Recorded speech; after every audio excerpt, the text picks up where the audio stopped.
Hey, what's up, everybody? So welcome to Connect. We're so glad that you're here. If you're new, welcome. We hope to see you tonight. And so this is something I want to talk about really quickly before we go into today's message. Tonight from 4 to 6, we do life groups and message. And if you have not been there for that, I really want to encourage you to come and hang out. We play games for the first 40 minutes or so, basketball, 9-square, gaga ball, then we do some games and stuff like that. And then we go into a worship time, a message, and then we go into life groups. It's just a great way for you to make friends, have life group leaders who just talk to you about life and help you with anything that you might be going through. It's just a really cool opportunity, and I just want to encourage you to just come and hang out, okay?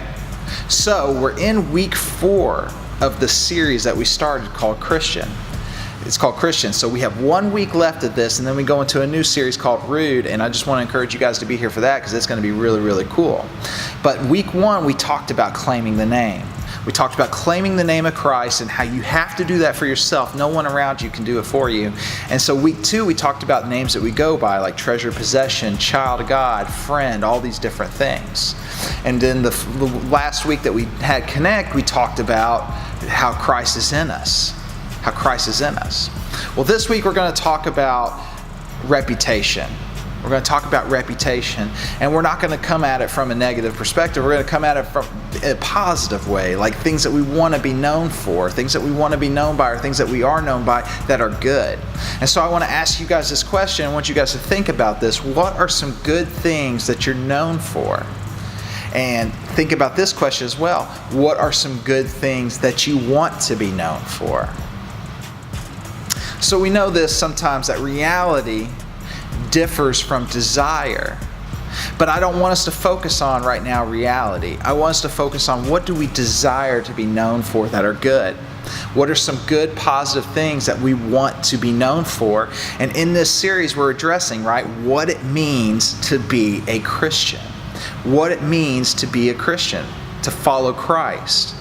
So we've talked a little bit about some of the negative things that Christians are known for, like hypocritical, all these different things that are kind of negative.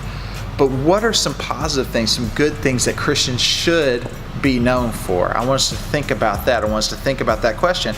And that is going to be the focus of this message. And so now I want to read to you guys from John 13, where it kind of talks about Jesus washing the disciples' feet. So let's read this together. Before the Passover celebration, Jesus knew that his hour had come to leave this world and return to his Father. He had loved his disciples during his ministry on earth, and now he loved them to the very end. It was time for supper, and the devil had already prompted Judas, son of Simon, to betray Jesus. Jesus knew that the Father had given him authority over everything, and that he had come from God and would return to God. So he got up from the table and took off his robe, wrapped the towel around his waist, and poured water into a basin. Then he began to wash the disciples' feet, drying them with the towel he had around him. When Jesus came to Simon Peter, Peter said to him, "Lord, you're going to wash my feet?" And Jesus replied, "You don't understand now what I'm doing, but someday you will." "No," Peter protested, "you will never, ever wash my feet."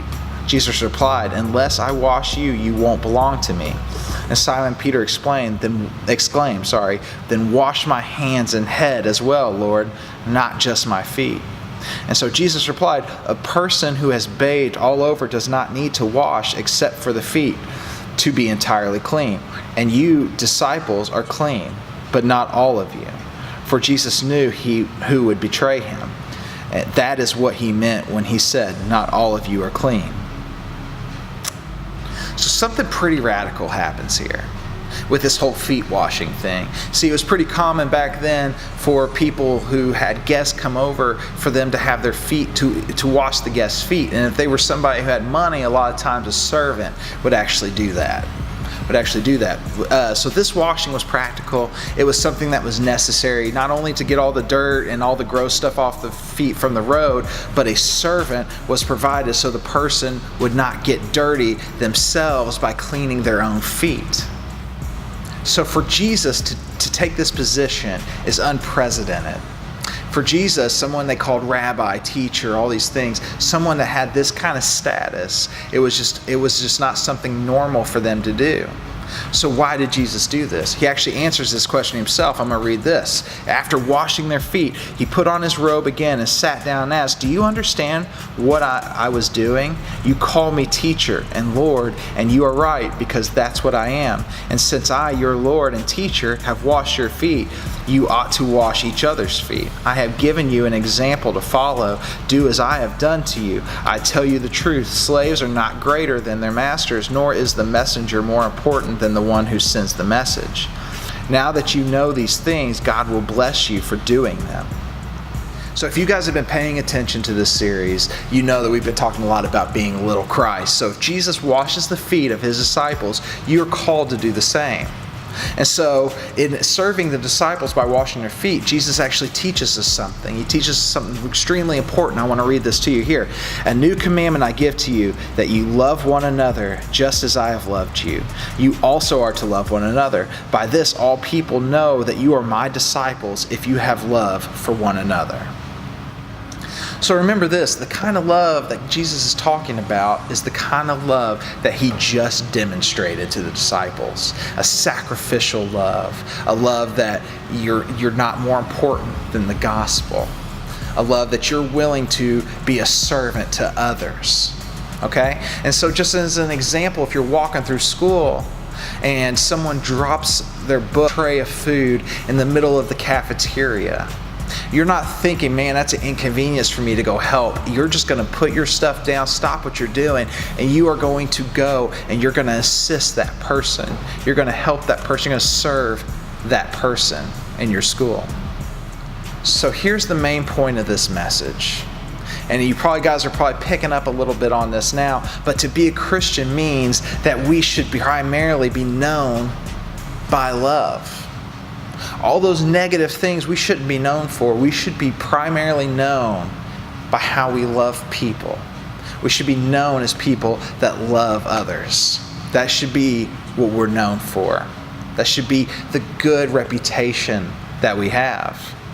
So here's some examples. We should be known more for love than hate. We should be known more for grace than judgment. And we should be known by mercy more than hypocrisy. So to be a Christian, we have to be known for love. It has to be our defining characteristic. So to be a Christian, we have to be known for our love for one another and for God. The way you love others, especially your enemies, is a good indicator on where you're at in your relationship with Jesus. If you're not good at loving others, then you're probably not very strong in your faith right now. The kind of love that Jesus had for us and for his disciples was deep. It was strong. It was a servant-based kind of love. Now, I want us to close with this. Remember that it was Jesus on the cross who cried this out. I'm going to read this out to you guys. "Father, forgive them, for they know not what they do." So is this the kind of love that you have for your enemies? And if not, what is stopping you from being there?